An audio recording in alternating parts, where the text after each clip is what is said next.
on camera. Mr. Evans, thank you very much for doing this, and just to give you a little background, we're going to just have a conversation this morning. There may be a little Q&A, but mostly we want to hear your story, and so I want you to tell it in whatever way you're comfortable doing that. Today is February the 16th, 2018, and we're here at the Atlanta History Center in Atlanta, Georgia. My name's Kerry King. I'm a veteran, also of Vietnam, as it turns out, and I'm a volunteer at the Atlanta History Center. With me today are Frank Luton and Sue Verhoff, both of whom Sue works with and for the Atlanta History Center, and Frank Luton is also a volunteer along with me. Sue is the Director of Oral History and Genealogy at the Atlanta History Center, and so she is our videographer today. We're here today to record your oral history, and it's my understanding you served in the space or airspace above Vietnam during the Vietnam War, and I'm going to let you tell us about that. And we're recording this for the Atlanta History Center's History Project in partnership with the Library of Congress. A copy of this will be available digitally to yourself and your family after it's recorded, and frankly to the world in general if they want to hear your story. If at any time you need to take a break, just let me know, and if there are any topics you feel are taboo, either because of security issues or you feel you just don't want to talk about them, you let us know. I don't want to edit in any way the phrases or language you use to describe them. Are you okay with that? I'm okay with it. All right. If you would, state your complete name and your date of birth for the record. My full name is Edward Thomas Evans IV, and it was October 30th, 1953, Mount Pleasant, Pennsylvania. All right. So tell us a little bit about when you were growing up, where you went to school and so forth. Let's see, father's a city boy, mother's a country girl. We were raised in the country beyond the suburbs. I spent a lot of time in the woods and along the river when I wasn't working on his trucks. That was from age 4 I worked on his trucks, so I did a lot of that. I went to Bell Vernon Area School District, graduated there in '71 at 17 years old. Very good. And when you graduated high school, you were still in Pennsylvania, I take it? Yes, and enrolled in the Air Force on the delayed enlistment program that still exists. And I waited until August to go in, so I had most of the summer to myself. Okay, and what was so you volunteered, you signed up? Father signed me up, actually, if you want to get technical about it. Okay. What was your commitment when you volunteered or enlisted in the Air Force? 4 years active, 2 years inactive reserve. Okay. And that the time before I went to basic counted towards my inactive reserve time, which is one of the advantages. So what year, you said August of the year that you graduated 71. high school, so that would have been 71. And when you went on active duty, just start with us there and Sure. tell us a little bit about your My career. first airplane ride was to San Antonio, Texas, to go to Lackland Air Force Base and attend basic training there. Flight 1411, as a matter of fact. In the 07 Squadron, 3707, I believe is the full number. Mm-hmm. And some of my classmates, language school classmates, were in the sister flight, and at the same time they were in there that I was, but they weren't in school with me, in basic with me. So I went through the 6 weeks then of Air Force basic training. And did you go from there to another base to get Yes, your language the training? more interesting, I think, is the fact that we were supposed to get our orders on the date of my birthday when I turned 18. Mysteriously, our orders did not show up. They showed up 2 days later. And I had my orders for North Vietnamese Language. And the school was going to be at Fort Bliss, Texas, the Army post. There's a school there now that's air defense, where they teach the Patriot and some of the other high-tech systems. And we went there for language school. Took a bus from San Antonio out to El Paso.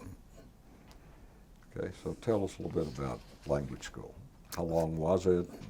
37 weeks, nominally 8 hours a day. If you were passing, you didn't have to attend the last two, but if you needed to get help in getting better grades so you didn't flunk out, flunking out was not a good idea, by the way, but they made sure you knew that. So you did 6 hours in classroom time with native speakers as your instructors, and you had to go through the regular course. It's a Defense Language Institute program that was specialized in Vietnamese. So the course you took was just Vietnamese? North as opposed to other Vietnamese. language- North Vietnamese. There are three basic dialects of Vietnamese. There's North Vietnamese, Hanoi. There is the middle dialect, whatever you want to call it. It's similar to the North, but it's closer to the North than it is to the South. And then you have South Vietnamese, which is more related to Cambodian than it is to pure North Vietnamese. It changes a lot of things. The consonants change, the vowels change, the words change. It's quite a different language, really. When you got to Air Force basic training, did you have any skills in language? No, I took a test. You have to take, in those days it was called Defense Language Aptitude Test, DLAT. And I answered 30 questions of a 60-question test, and I got a 30, meaning the 30 I got fit their rules. So I was perfect, but only half the questions. I see. We had another gentleman who took the test at the same time, got 57. But he couldn't get a clearance to go to the bathroom, let alone to go to language school. It would be an intelligence type. And they knew it when he took it. They wanted to just see how he would do. Very smart guy. Just a problem with a security clearance or... Well, rumor said that he was the guy that gave his card key to the bombers at the University of Wisconsin at Madison and blew up the ROTC building. I see. Yeah, that's rumor, but I believe it to be true. So when you found out you were going to language school to study North Vietnamese, and there Yes. were two dialects of North Vietnamese, Close enough. did you study during that 37 weeks both dialects? No, basically you learned the standard, and they had a book that is a defense.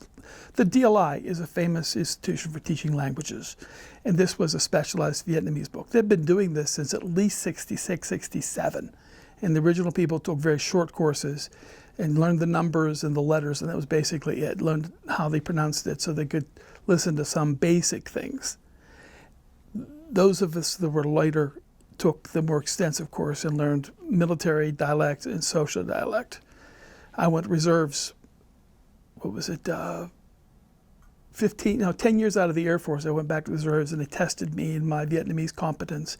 And I was 1+1 out of a 3 would be the normal high for an American learning a foreign language. I still passed, in other words, to what the Army calls validated the language. Not fluent like some of my friends who married Vietnamese ladies, but vocabulary is still there. So I'm Rules are still there. assuming when you got orders telling you that your next assignment after basic training was the language school and you found out that language was North Vietnamese, that might have given you a hint where you might later end up. Well, I think that's why it was held up 2 days. I do believe so, that they were worried. I'd sleptwalk twice in basic training already. You're not allowed to sleepwalk and be in the Air Force, especially the security job. You're not allowed to do it. They knew that I had, but I stayed anyway. Okay. They wanted me. So are there any stories about when you were taking the North Vietnamese language course at Fort Bliss? Any particular incidents or stories you recall about during the training? We had 2 gentlemen that flunked out intentionally. They both had taken college languages that would be considered national defense foci, I guess is correct, as focus is plural, and didn't graduate with them as a degree or anything, but they expected when they put languages to get one of those. Instead, they were put in Vietnamese. And when they were passed for a flight physical, even though they were both legally blind by California standards, worse than 2400, unable to be corrected to 2020. and they passed the flight physical, they intentionally set out to flunk out. They did so, and they were sent bomb loader school, which is not a school at all. It's you go out to the base, they show you what you have to do, and then sent them off to Guam or Thailand. I suspect Guam, but don't know that. So they weren't released from the Air Force, they just got a No, different not assignment. far from it. They didn't want us to Okay. try to get out. They really didn't want us to try to get out. So they demonstrated that that was a bad idea. Your instructor at the language school, was he a North Vietnamese? We had, yes, all of them were Vietnamese, all of them were Catholics who had been refugees for quite some time. Were these people that actually immigrated from North Vietnam to the United States, or? One was CIA. He worked for the CIA, by all reports, and was evacuated because his mission was blown. Okay. And the others were of Catholic families, and when the Catholics became pariahs because their bishop said the communists are godless and must be killed, they fled and they came to the U.S. I see. So, when you finished your language school training, where was the first place you were They sent? sent you to crypto school, and Army goes there too, by the way. I did 12 weeks of the standard and then some specialized for airborne. New equipment, new requirements. So almost 6 months at it. Did you have to undergo a flight physical? Oh, absolutely. We did that during language school. Okay. My class was the last class to go into combat with airborne focus. Okay. There were one or two after us who did do the same thing, but they were one or two out of the whole class. They wanted them specially for whatever reason. And we did the flight physicals, and we're not weeded out. Any of us were, and we're talking people who had major health problems. It doesn't matter, put you on a plane. Like the two guys with the blind. Yeah. So, the flight physical that you were given, was it the same flight physical the pilots were given, or? No, it's a different? crew member physical. Crew We were member. crew members. We weren't pilots, so you don't have to do everything. Okay. But we had to do the basic schools that they had to do as well. We had to do a general survival school, which means you go to a POW camp and get tortured for a couple of days. You have to do special survival, which is to be interrogated if you were captured or shot down or captured. Had to do altitude chamber and water survival and jungle survival. And all of this was done during basic or after After basic? basic, after language school. After the language After school. language school. Where did you do all those training? All of Altitude that chamber was at what used to be Carswell Air Force Base in Fort Worth, Texas. It is now a strip for one of the high-tech groups who is classified in their equipment. It's an old air base there, though. No reservists, it's just them and their spy planes and whatnot. And then I went to Homestead for water survival off of Turkey Point. If you know where Turkey Point nuclear facility is there, that's where not really. we were towed off the deck of an LST in a parasail up to about 800 foot, cut loose to float that into the water. I see. The Air Force had power boats, twin 678 diesels, as a matter of fact, each of them, plus the old LSTs, World War II landing ship tanks with a big deck. They put your parachute up against the screen, tow you up, I see. which was interesting. And then the general survival was at Fairchild, as was special. Those were special. In Panama? No, that's later. That's another school even. The Air Force doesn't use that one much, except for like really special troops who are going into ground combat, like the Air Commandos or something. We went to the Philippines for that. Where is Fairchild? Washington State, near the Canadian border. Spokane's the closest city. You're not on the base. You're out in an annex that's just for you. They put you up in the mountains for 5 days, and you survive, hopefully. So let me just try to get the time frame here. Basic training was 6 weeks? 6 weeks. 6 weeks. So you went in August, so that would put you, let's say, early October, Actually, November 4th. November 4th. Well, excuse me, September's when I did that. August is when I got out. I got that date wrong. Okay. I went in September 21st, Is when you started basic training? basic training. Okay. And I then graduated the 4th. so that of would have been November. November 71. Yes. All right. And then you went immediately to language school. Yes. By And bus. that was 37 which weeks. is about with 2 9 breaks. months. You get 2 breaks. So you're over 40. You're over 10 months, really, All when right. you do the breaks. So you would have then been out around September of 72. I graduated, I guess that'd be about August, September, something like August, September 72. And then you immediately went to the various survival that. schools. There's 2 schools there. No, some people did. We didn't do that. We all did ours together as a group. Okay. I was by myself. My orders were different from everybody else's. Uh-huh. I was sent by myself except for the first school, the altitude chamber. I had a guy join me in my class. They were on like a week difference schedule for whatever reason. So I did that. And that was it. Homestead was after the altitude chamber. That's only a 2-day course, 3-day course, something like that. Then I drove down to Homestead, Florida. Did that for about a week, I guess it was. And then I had a break for leave. And then I went to Fairchild for that school, and that was about a 2-week school. Pretty long haul from Homestead, Florida to Didn't drive Washington that. State. Didn't drive that. Drove to Pittsburgh, put the van away, and flew out to Fairchild. Okay, so when did you finish your training in Fairchild?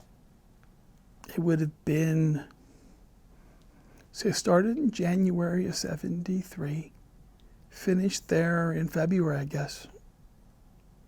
And then I went overseas, I guess it was March. So February would have been then 73? No. Okay. And any incidents you want to tell us about in any of the survival courses that were either? Interesting, but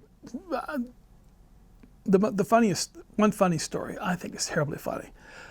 I was selected as the scapegoat amongst the enlisted types. They held me over after the general interview of my group into the interrogators area and just made some dumb, inane comments to me, the instructors. They just wanted to hold me there. They weren't doing anything. They wanted me to be suspicious to the others. So I'm warm. They're outside in the cold. I'm delaying any way I can to stay nice and warm as long as I can. I bend over, you're supposed to say, "By Ken, comrade," that's what you're supposed to say, is a good little POW. I couldn't remember the words. So I stayed bent over, and they had to tell me what the words were. And I stumbled at that, and I finally left. So everybody thought I was the spy, that I was informing on them. And I had access to the entire camp where they were stuck in the tent. So I actually climbed out the window and could have left if I'd have wanted to have. I knew there was a guy there, but I wasn't to get busted. I didn't think I was anyway, but I didn't. I stayed. I was a good boy. Went back over. They sent me back again later, and to get to the other side, you had to crawl through what they called an animal gate, a little fenced-in walkway that was about waist high. You had to crawl through. You couldn't walk through the gate. So being a good little boy, I tumble-salted through the animal gate and was called on it by the interrogator up above. There I am, this little, let's see, I would be 19, and I'm standing below him, and I'm pretending to pout like a little baby, just like I'm hurt by him accusing me of being bad. And he's breaking up, and just go away. And then they wanted me to go and escape for them. I chose not to. I knew by then I knew who the bad prisoner was. He was in the meeting, so there was no way I was going to be willing to go escape.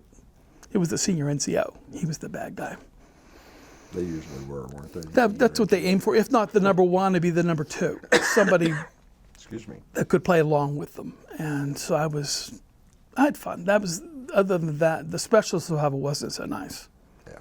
It was videotaped like this, kind of, but you don't see the camera. You're in a glass cage, and they're watching you do it. That's a funny story, too. I go in, the guy's being the good guy, and he offers me coffee, which makes me sick, and a menthol cigarette, which I hate. And I'm holding the cigarette and holding the coffee and not drinking and not smoking it. And then the bad guy came in. I couldn't help it. I broke up.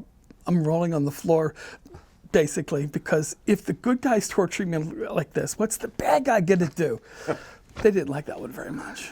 So the good cop, bad cop routine Oh, was yeah. what they were using? Oh, yeah. They tried. It kind of failed. I broke up like that. They really couldn't pull it because they wanted to break up too. They didn't know why, but I was reacting. And then I got my leave, went home, and then in March I would have gone to the Philippines for my survival school. And that's in the jungle on Mount Pinatubo, the one that keeps exploding, outside Clark Air Base, with Negrito Pygmy instructors. And spent time with them in the jungle at night in a poncho tent by myself, and rats in the jungle that went thud when they walked. You might have heard them. I have experienced them, let's say that. They didn't bother us, but they could have. They put our trash in an area, so they fought over the trash. So we hear all the scurrying of the little, mid-sized rats, and the big ones are running their little armies back and forth to get more trash for each other and take away from their enemy, the other big rat. I'm assuming somebody who will later watch this will, at this point, be cringing about the rat conversations. They, of course, turned out to be the least of your worries when you're in that kind of situation. The firebush was scary, but they showed you that, where you get all inflamed. Did you run into that? It's in the jungly area, like the Mekong. We had that. I think poison ivy is bad. That's just a tickle. Yeah. Our biggest problem where I was vipers. Various kinds of vipers. We had bamboo vipers and we had a colonel. bamboo crates. And, the colonel was supposed to lean against the tree where there was one of the three-step snakes, and he eventually died of it. It just took him a long time to go. They kept transfusing his blood, and he still kept getting worse. He was dying when I was there. Don't lean against the tree. No. Bad thing. So you got to the Philippines, you did your survival training. Was that also going to be your permanent base, Clark Air Force No, Base? we flew out of Okinawa, Kadena Air Base, Okinawa. And When did you arrive in Okinawa? It would have been, I don't know, close to the 1st of April. I couldn't give you the exact date. I had my orders. I didn't bring them with me. Also 73. Yes. Okay. The war, I'm sure that you had heard, well, I mean, I'm not sure, let me ask that. Had you heard that there were peace negotiations underway and that the U.S. was talking about pulling out by that time? What had you heard about it? The Permanent Party laughing, because that didn't mean anything to us. We were totally separate from what was going on the ground, the air, or the Navy. We were gathering intelligence for various missions, of which I might be aware of some, but other people knew others. So it didn't matter. We kept flying missions for a long time after the war was technically over. Okay, so now I think it would be a time for us to get to exactly what you did. We Sure. know what your training was. Tell us a little bit about what your job was and what you were going to be doing. Well, when I got there, it took me about 6 weeks to get qualified to go on the airborne. I had to go back to the altitude chamber because I had a blowout in my ear at Carswell. And I got a cold coming on. Then they sent me to the water when a cold front came through, which was really great. So I'm coming north when it was below freezing, no rooms open at the end, etc. Got over there, went through the altitude chamber. They put me into the ejection seat. I did the ejection seat, 10G straight up on air cannon. Then I qualified as a linguist, and they put me in the ground type intercept operations. So I was listening to what I call GDRS, because that's the Vietnamese initials for it. You might call it by the radio frequencies that the Russians use, the R1 frequencies. It doesn't mean anything to you guys, but somebody listening to this might know what I mean. Basically tactical ground type operations, following the trails, what was coming down the trails, what was going on at air defense sites, things like that. So what I would like you to do for those, there may be individuals looking at this, I'm somewhat familiar with, intersection and resection and radio research type units. They called them, the Army called them RRUs. CWEs later. Yeah. But people watching this may not understand Sure. what we're talking about. Tell us what actually you were doing and what your mission was. Let's simplify it first. We'll do what the Army does Okay. when they're doing an intercept operation. They have tactical guys who actually go out into the field carrying intercept radios with various antenna and a security detail to protect them from anybody that would bother them. More or less. More or less. And they would listen to the radio, transcribing and taping what they're hearing and sending analysis of what they heard according to a mission, whatever that mission was. And they might do one kind of mission, might do another kind of mission a different day. The Army also flew around in airplanes, in OV-10s, O-1s, A-1s, doing intercept again in those planes. What would they call themselves in those days? I think with the Seawees later, but ASA, that was the name in those days, the Army Security Agency. But their main mission was given to them by the feds at a high level. It became the National Reconnaissance Office later. When did that change? I don't know, 70s. But there was directive coming down basically through NSA. You will do this, you will do that, you will do this. My job was an airborne job. Therefore, we would go out and collect the signals in an airplane. My particular airplane was an RC-135, like the one on my hat. 707 in disguise, because ours were the really old ones from the early 50s. The Borts were the original ones for testing of 707s that the Air Force got a hold of. There were other ones that were also on the same chassis, but it was still a 707, which made it a C-137, really. But they didn't call them that. They thought that the bad guys couldn't figure out that those were 707s and not 135s, which were slightly smaller and different kinds of engines, and none of the stuff that was on the outside of our planes, and believe me, none of the stuff on the inside of the planes. But it was basically a 4-engine jet that was full of radio receivers, electronics warfare technologies of a wide variety, including active radars and passive radars and all kinds of nasty things to do with that. Could jam, could... I was going to ask you, was jamming part of your function? Not mine, but the guy next to me.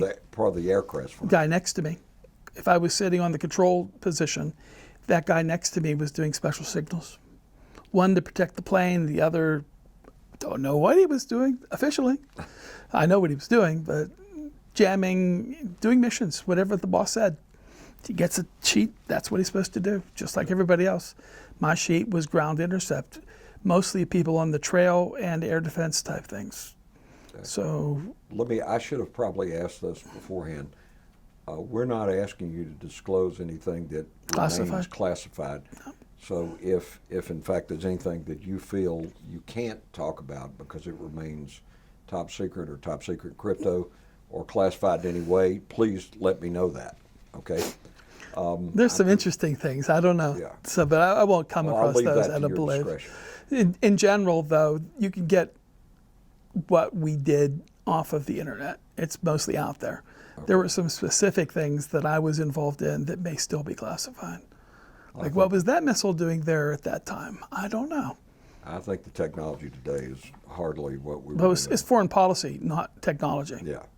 The foreign policy, who knows if somebody thinks it's still classified. They do crazy things sometimes. There's stuff from World War II that's still classified. So what was your specific job was intercepting and interpreting North Vietnamese radio transmissions? Intercept, analyze. I broke codes. I wrote reports. They were sent out to various echelons above us. And similar things. The codes were rather hilarious, what they were going through in terms of technology. It's not what you'd use today on any kind of a job, but they were using Russian technologies that were World War II or just after. Same as the Americans were doing with their lackeys, as you want to call them that. You don't give them the state-of-the-art stuff, you give them the old stuff. Heck, they gave the National Guard Korean War technologies when I was in the National Guard for a year to get my rank back. So by the time you reached Okinawa, what was your rank at that point? Airman first class, Okay, which is an E4 or E3. E3? E3. E3? I got E4 like right away. Okay. That was a standard promotion in those days if you weren't a bad boy. Okay. One of my buddies was a bad boy, and he lost his stripe for a while.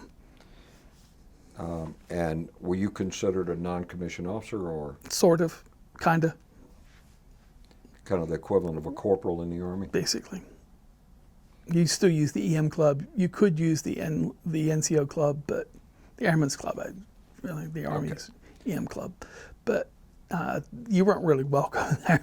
It wasn't where you're supposed to be. That was for lifers. Now they have two ranks that are the equivalent of E4, where you have a silver star or a subdued star in your rank, and the silver star gets to go to the NCO club. And I'm sure he does that just for political purposes, to build up some support in his getting promoted. He wants to get promoted.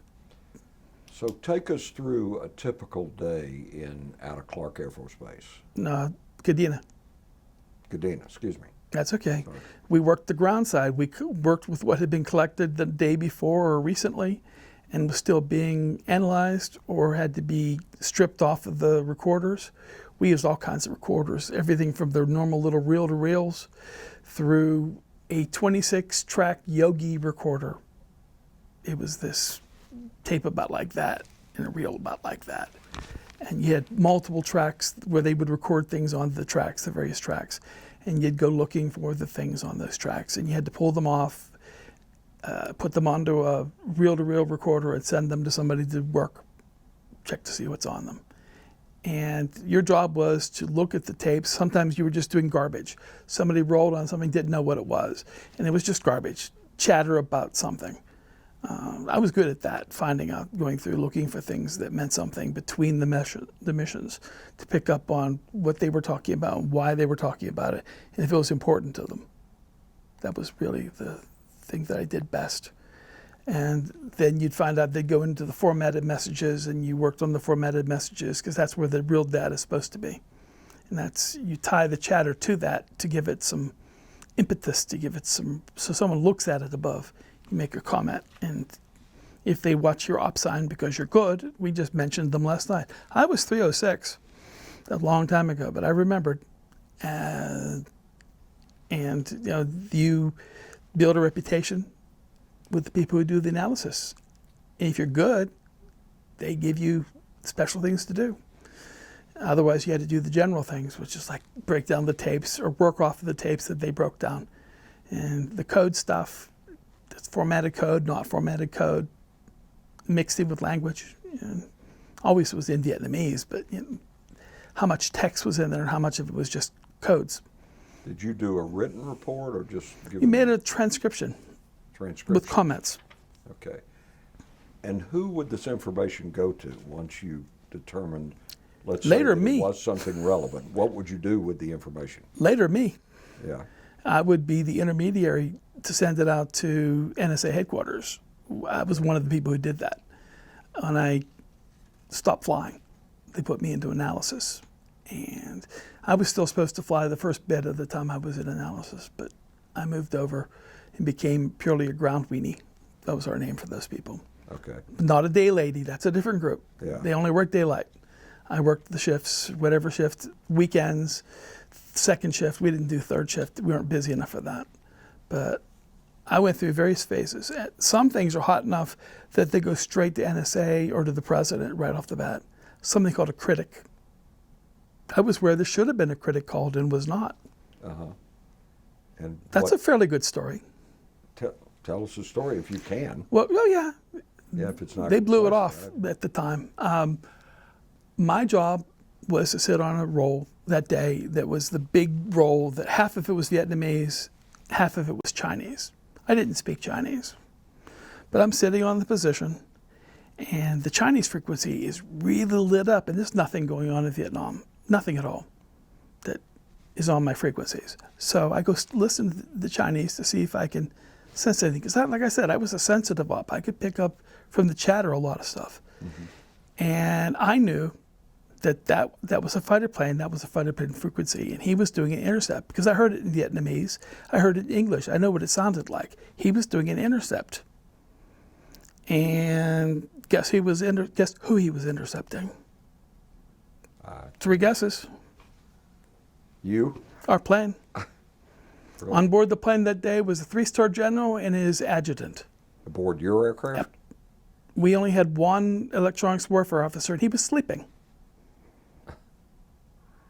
And when I called for someone to work this, the lieutenant, the first lieutenant, who was supposed to be in charge of this, blew it off.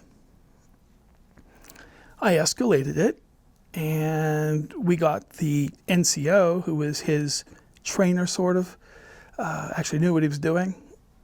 And Hank Connors, the good old Hank, came in and got things rolling a little bit. But before he did, the guy launched a missile. Maybe 2. I don't speak Chinese, so I don't know. At your aircraft? There's the only one up there.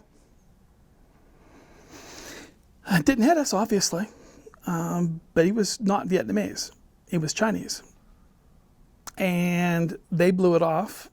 I threw my headset down and went to bed. I got up only when I felt like it after I was done. They didn't come and get me. No one said a word to me. When I got back to go to the debrief to say what I saw, they said, no, you're not going into the debrief. You're going back to the barracks to get a shower. So the Morse operator, who was an old hand, took me back to the barracks. And I wasn't a very happy camper, I'll have you know. I was rather unhappy. Gee, I can't imagine why. But I wasn't happy, and that's the last I heard of it. Now, we do reunions. That's, again, what that means. That's a group of people who are like me, who were Vietnamese linguists predominantly. Other people are welcome, but it's really by us. And we had the subject come up by someone else, not by me, and he didn't know what had happened and how we got the people awake to come and help find out what happened. But he was told in the debrief that no missile was fired. I talked to one of the Chinese guys. He said, yeah, they fired at us, but I can't say that. I whispered that, by the way. I said that they had fired at us because he told me they had. But because you have to whisper, you're very worried about security when you're in. That's part of why we're silent. Do you know whether any of the information that was being gleaned by your unit was being transmitted back to the Army ground troops? Or that was Marine supposed to go troops? to the president, by the way. It was. When we're launched at, or an American diplomat at a certain level is launched at, is tried to kill, has to go to the president. Do you know It if there did was not. any contact with General Abrams or General Westmoreland? People did earlier. They went through channels up that way, but mostly they went to the CIA and NSA. If NSA chose to look good in front of the generals, they would do so, but only when they chose to do so. It was a game they were playing still. They were working to build the technology to do this in the next war. Were you receiving information about troop movements, North Vietnamese troop movements? In a debrief, standard debrief, yeah, we got those briefings that came in. They weren't very detailed. Again, I was at the end of the war. There were no American troops there, we swear, but there were a heck of a lot of Army guys running around in CIA outfits who were running around still doing things, various things. There were plenty of advisors there Yeah. as well. I had a friend, he was in the Air Force. He was a crypto radio operator for a Korean unit, ROKs, ROK Marines. And he was the only American with them at the same time I was flying. And he had a guy in the Jeep with him with a grenade in his hand. If they were to be captured, he wasn't to be captured, and the equipment wasn't to be captured. A little worse than us, but Yeah. he was just a little more immediate in his danger.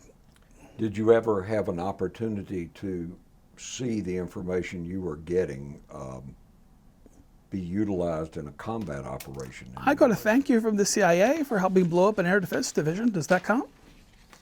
Counts to me. The Air Force doesn't find it. The Air Force doesn't count it. It's not in my records. So this was more or less your daily routine? Yeah, different things. Some days it just go up, there'd be nobody talking, you just fly around, come back. I flew between two typhoons that hit Vietnam. One had just hit the Delta, and the other was coming in following the one that hit the Delta, the Red River Delta, that's in the north, not the southern Delta, the Mekong. Right. The one that goes to Haiphong and Hanoi. They flooded in Hanoi, which is 100 miles or so upstream. It pushed the water up that high, not from the rain, but from the force of the tide, like the one in New Jersey when New Jersey got it bad. This is flat land. I'm sort of familiar with that geography. It's very flat. It's not. It's more like South Carolina maybe, or Florida. It's pretty flat stuff. There's no hills until you get after Hanoi. Then there's some hills. And off to the side, outside the Delta, there's such. But that day, nothing going on. I was listening to Radio Australia when I could get it. I was so bored. Nothing. But we were up there. We spent the whole time till we couldn't refuel anymore. We flew over all of Southeast Asia trying to get refueled. We looked at the pixels that showed where your location was, and they were conscious we flew over that we weren't supposed to fly over. At that point, beginning certainly in early '73, we had stopped the bombing. Yeah. What did they call it? Operation Linebacker? Linebacker was the big one. Linebacker 2 was the Linebacker second 2, version.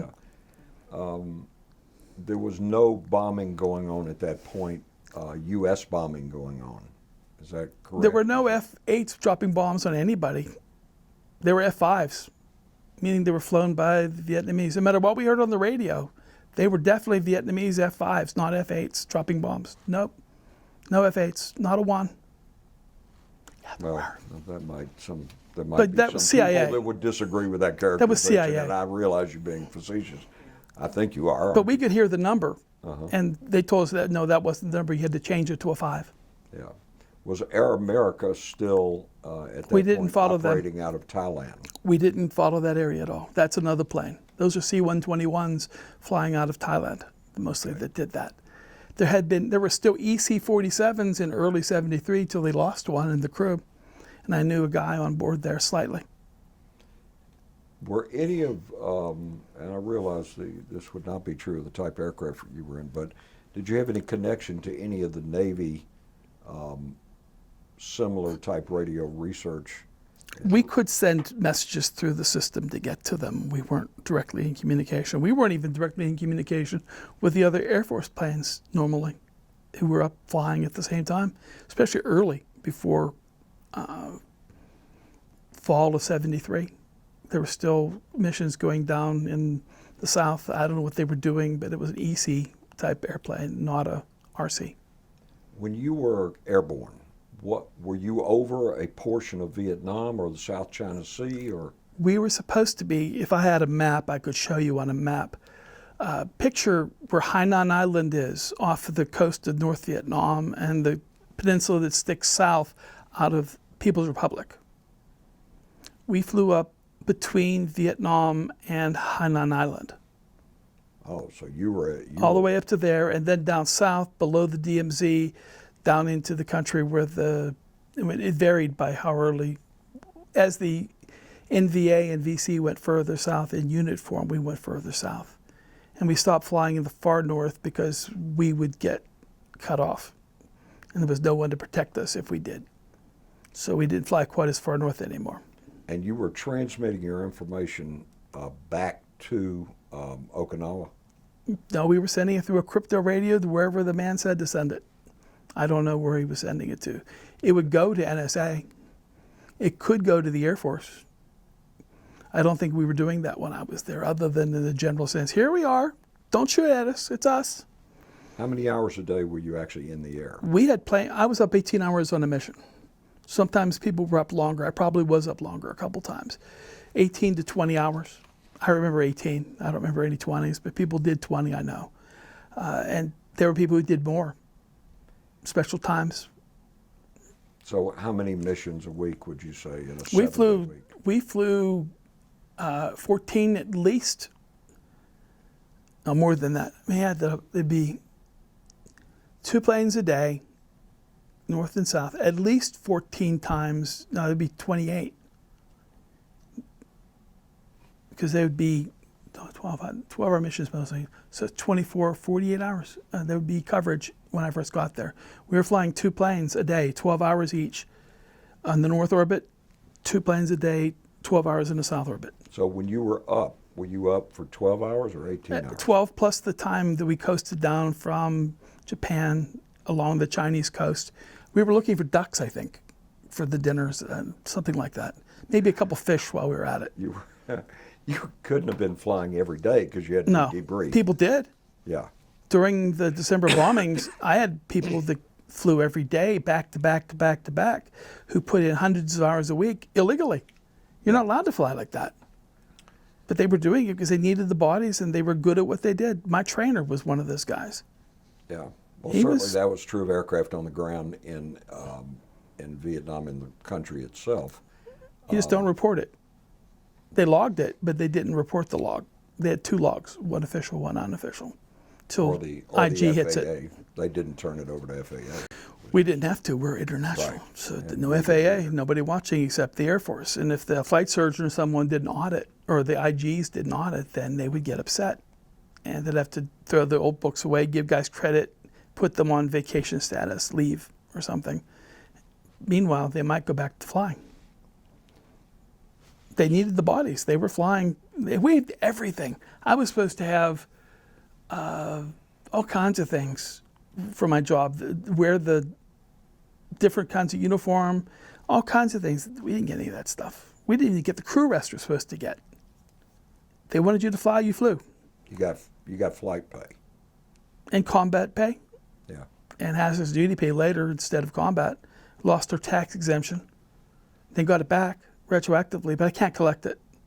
I blocked on it. I didn't think of it all those years. And I found the orders for it, and I tried to collect it. But I don't know, 7 or 8 years out of the Air Force, they wouldn't do it. The IRS said no. It's too long. All right. So you told us about the one occasion where the Chinese fired a missile at your Sure. aircraft. Any other occasions where you took fire? Sure. One that other people knew about, it was kind of a sad thing that happened fairly regularly. They played games with the Vietnamese to try to get them to commit fighters to intercept us.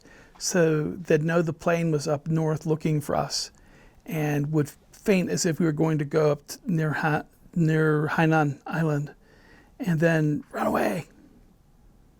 So the guys out over the ocean panicking because the Vietnamese hate to fly over the ocean. And the planes they're flying on were old. And they might not be Vietnamese, it might be Korean or possibly Libyan or Russian. Not Chinese, though. Anything but Chinese. I was there for a war between them. That's when the missile came at us from the Chinese. They were fighting the Vietnamese for the islands. They're fighting over today. The Spratlys and Paracels. Yeah. It was a little war, late 73, early 74. I couldn't tell the day nowadays. I think it was late 73, though. And I did that. And the other time, he fired his missiles, but he couldn't hit us if they'd have put a second missile under the first one to get it there. We were more than 30 miles away. And the Vietnamese didn't have missiles like that. I don't think the Russians had missiles like that in 73. I noticed in your sort of notes that you gave us about your service, you talked about 18 missions with over 300 hours of combat time. My planes kept breaking. 4 times in a row, they broke. 5th time, we lost the oxygen system. We flew anyway. No oxygen. At 44,000 feet. Well, who needs oxygen? Ah. You know. We're NCOs. Yeah, Pilots that's have right. their little bit in the mask up front. The rest of us, Yeah, well, rank has its privileges, is what I've always heard. Oxygen, I guess, was one of the privileges for rank. one hoped in that the they Air would Force. dive down quick enough we wouldn't get more than a case of the bends or something.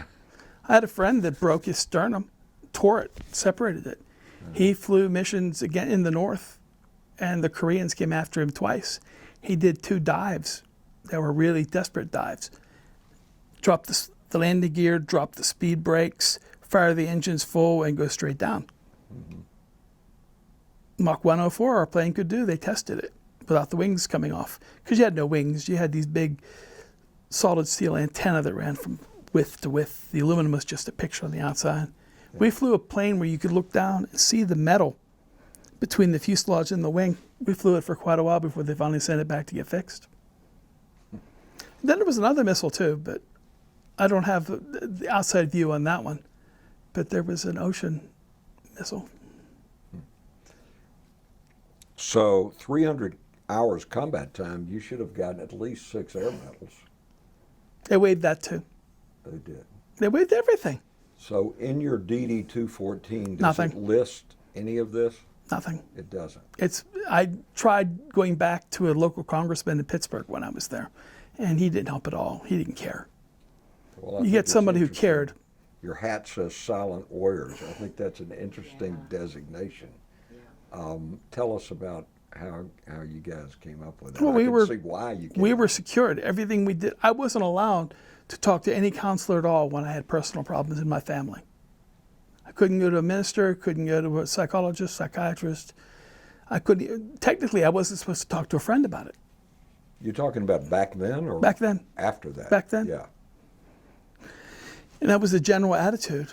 I lost my security clearance for a little while because I actually went to the shrink. I talked to the tech. That was a nice ventilation that I did, talking to the tech who worked for the shrink.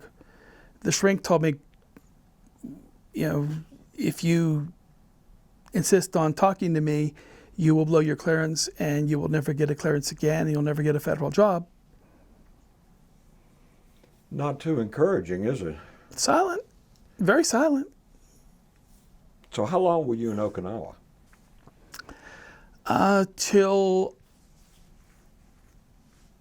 July of 74, late June, early July.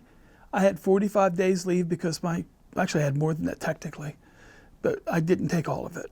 I was paranoid about what was going on in the government here. I actually read, believe it or not. And I thought Nixon was going to declare a dictatorship and I'd be trapped on Okinawa and stuck in my job forever, never getting out.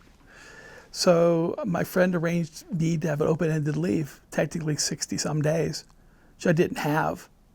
But I went back to the States on leave and waited until Nixon resigned. Then I put in for a port call to go to an airplane to fly back over to Thailand.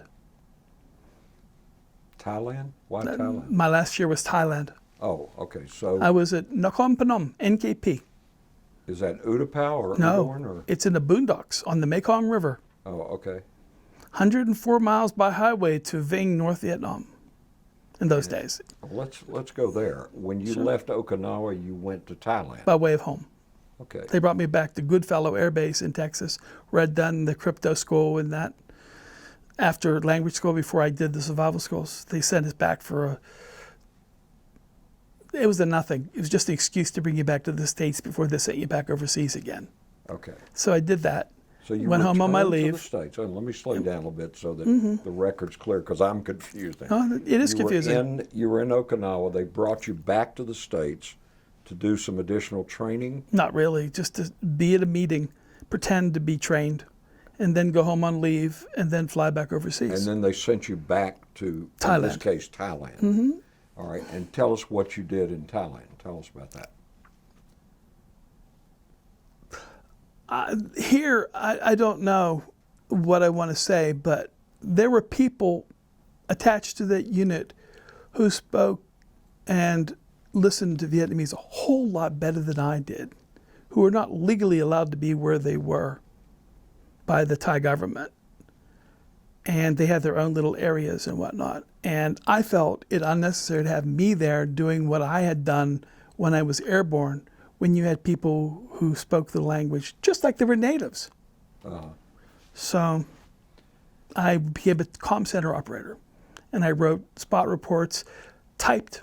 I averaged 50 groups a minute typing for the year that I was there. Is code and plain text, but mostly code. Okay. On a teletypewriter, make a tape, send the tape off. So at that point, you were on the ground. You were not flying anymore. I was not acting as a Vietnamese linguist anymore. Okay. There were this Air Force installation that you were at. Was it an Air Force base or was it? Nakhon Phanom Royal Thai Air Force Base. It was a Royal Thai Air Force base, not a U.S. Air Force base. It had been Agent Oranged to get the jungle out of it, and was continually treated with herbicides of some sort to keep the weeds from taking over the base. The government now admits that it happened, but they only do so semi-officially, not in a diplomatic sense, because it wasn't allowed officially by the Thai government. But it was done. So you people who made have any VA claims for I Agent don't Orange have. related? Well, I have diabetes, and it could be related, but it's nearly impossible to get it unless you have more symptoms than just that. You have to have Agent Orange symptoms to really, like the chloracne, or have children with spina bifida occulta, not occulta, spina bifida of the open spina bifida, or a cleft palate, or other things. If you carry the dioxin around with you, it can come back out of you years later. Well, I I did have it. Agent Orange related cancer, but I was with ground troops, so Yeah. I didn't know. That's the first time I've ever heard that they sprayed dioxin in Thailand. Absolutely. I was not aware of that. Absolutely. It's a compensable condition, potentially. Very hard to get. Very, very hard to get, but it can be done. Well, maybe you and I should talk off the record. I'll give you a name of somebody to call, because you may very well have some claim to be made.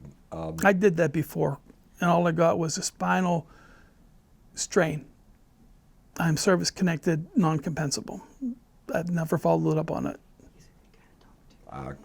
You and I need to talk after we go off the record here. So you were in Thailand 74 and 75, Got out in August of 75. and were you processed out from Thailand? No, or I did went you- to the Air Force Base in California, Travis, to Travis leave. Air Force Base? Yep, they did some real nice things to me.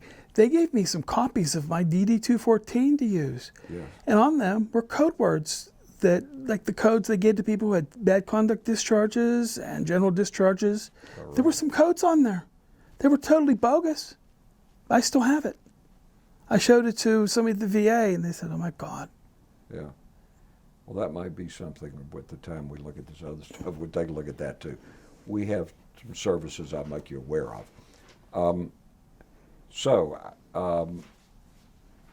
By the way, I was totally honorably discharged. I could re-enlist in the whole bit. Yeah. I have a letter from my commander that said, "The Air Force can do without Mr. Evans." Yeah. I love that. That I love, because I wanted to be a Mr. more than anything else in the world.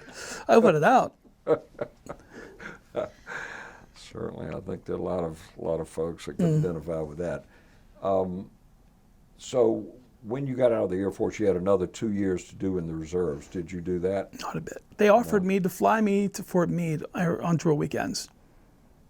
I asked my classmates, none of them got the offer.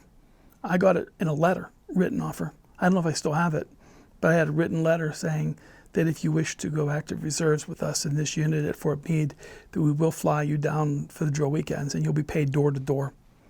So when you got out of the Air Force, what did you do? You were discharged at Travis Air Force Base? Yeah, and a few months later, after I decompressed, I went to Pitt, University of Pittsburgh. I was there with where we beat Georgia, Sugar Bowl, Tony One of those Dorsett, rare occasions Dan where you Marino. beat Georgia. Lots of those guys. Yeah. Yeah. Dorsett was my neighbor, sort of. He Okay. lived 2 buildings down. This kid couldn't afford shoes until he played football for the first time. After that, he never suffered again from poverty. He was really poor, but they never suffered again. Yeah. And he had an apartment with air conditioning and hot and cold running maids, where I was in a utility with a shared bath. Oh, literally. So, when you did you graduate from Pitt? Oh, yes. And Went to grad school. and in what area did you go to grad school? International affairs. Okay. In the school that had been an OSS school during World War II. Oh. Spy school. Yeah. So what did you end up doing when you graduated? Being unemployed for about 2 years. And then what? Got into logistics with an appliance company, AB Electrolux, Swedish-owned conglomerate that's now different. Right. It's very strange now. And are you retired today? No, I'm working now. I move aluminum. or as our owners say, aluminium. I was in Bahrain this fall. I went to the island of Bahrain, which is off the coast of Saudi Arabia, to those who don't know. But if a military person of today listens to this, they'll know that that's a big naval base. There's something like 3,000 people who support the Navy and the military in general at that base. And there's a lot of them. Lovely place, just hot. So you work for a private company doing business in Bahrain. They own us as a company. I see. This is the American operation. I deliver aluminum to the U.S. and then from the port to my customers. I see. I now have a minion. I hope he sees this. I don't think he knows I called him a minion, but he knows he's a minion. He's a good one. I like him. We'll let you make that choice. Whether you It's see his it or coffee. not. He can see it. I don't care. But he's a good guy. He's a Yeah. kid, 23, I think. Did you marry after you got out of the military, or during the Badly the first time, and then remarried very happily, still married with 3 children that were adult children. And you have grandchildren also? No. My wife has no hopes anymore. So let me ask you this: looking back on your military time, your time in the service, looking at it today from the perspective you got today, tell us any thoughts you might have about that. Well, we do the reunions. I'm back with my friends. I'm going back in April. We're going to go down and celebrate the fall of Saigon down at Key West at the Naval Hotel. There's a naval hotel. Celebrate the fall of Saigon? Sure. We all suffered from it. So we get together on the last week of April and have a party. We had in Vegas last year, and there were probably 25 or 30 bottles of top shelf alcohol, of which no more than 20 or so ounces were drunk. Now the beer and the diet soda we ran out of and had to go back several times for it. We're not boozers. We don't get divorced on a normal course of events. We're very stable people, very intellectual, very strange, silent, except among each other, because we feel very free about talking things with each other. Now, we didn't then. Even if you flew with a mission with somebody, you might not talk to them about it because they would tell you it was a secret. Well, I hear different.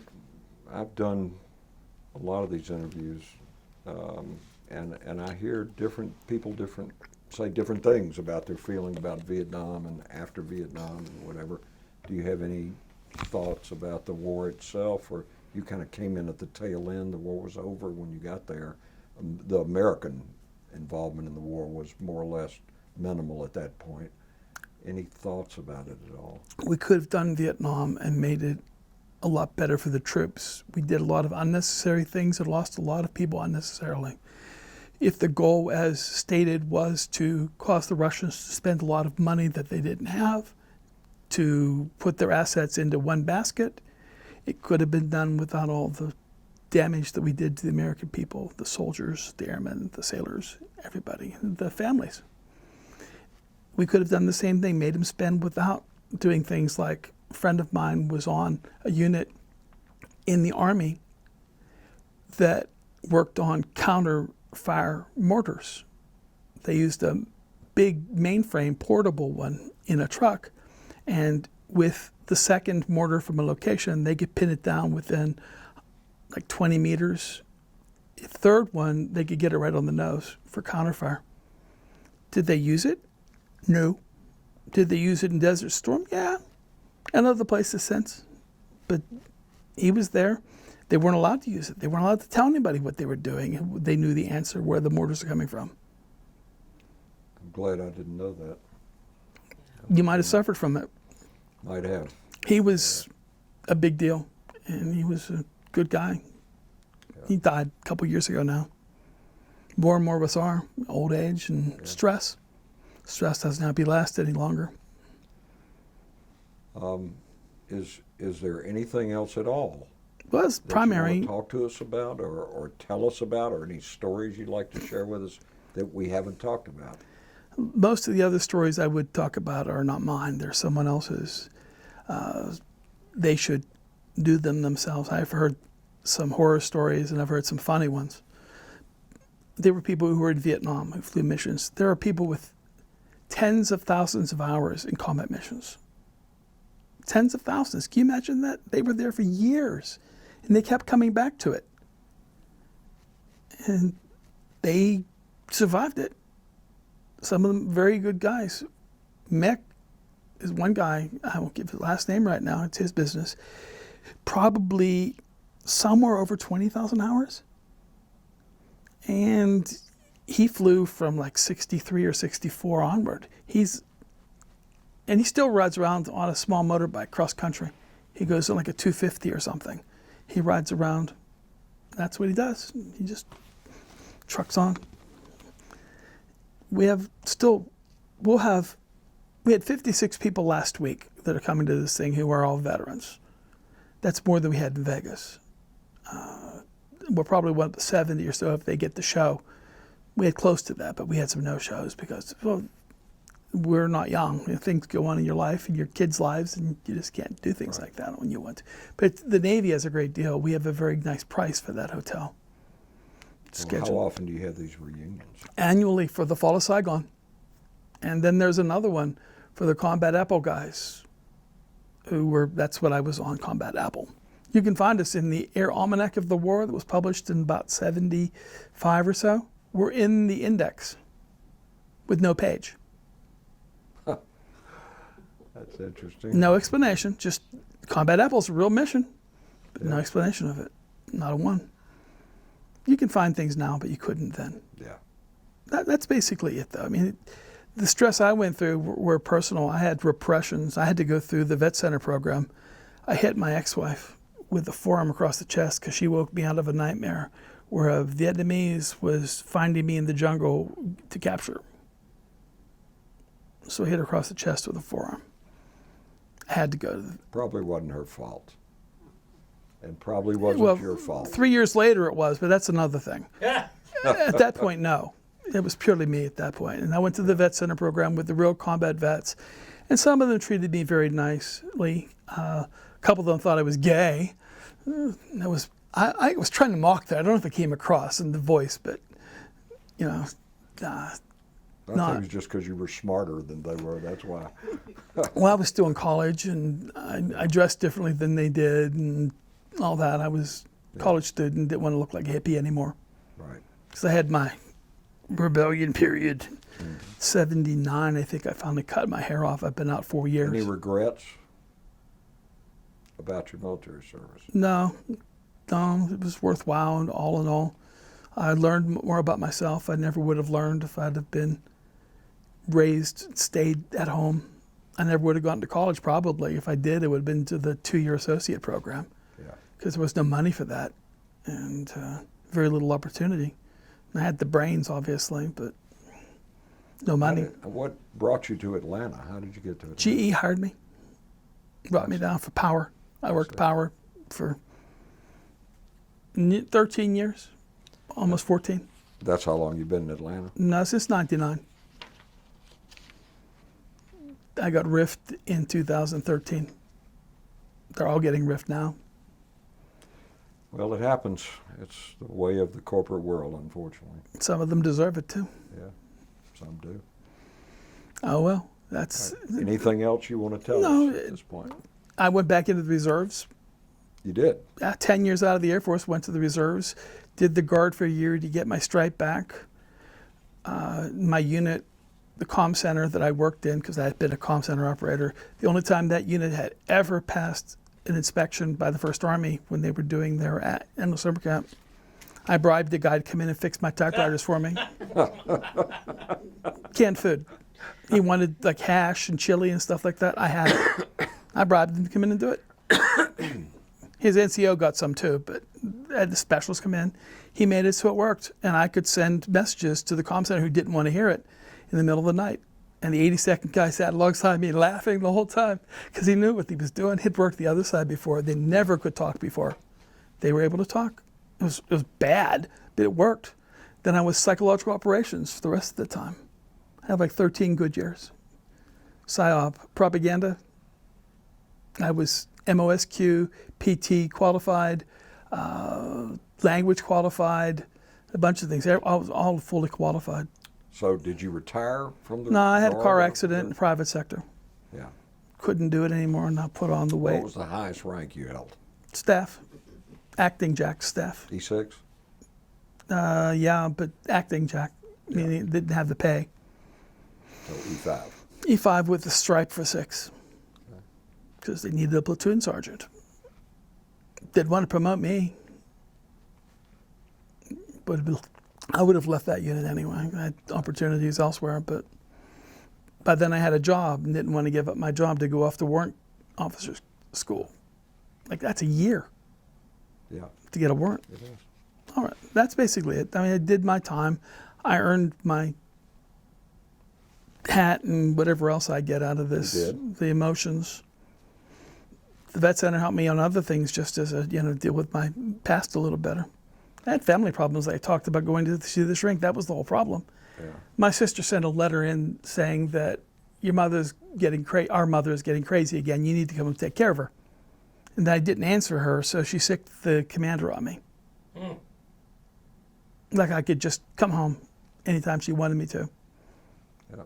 That was great. I loved it. I got called in front of all the officers, And Mother was.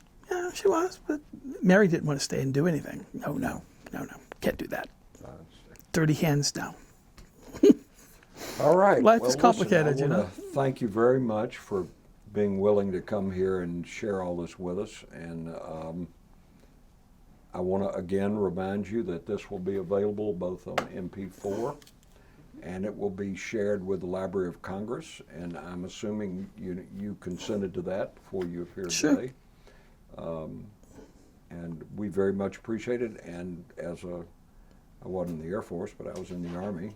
I served during Vietnam. Were you 11 Bravo? I Infantryman. Actually, I started off as a 13 Alpha.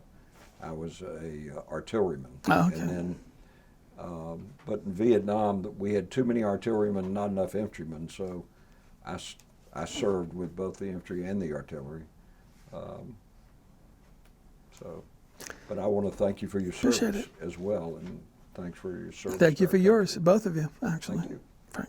Thank you. All right, Thank you for yours. that concludes the Thank interview. you.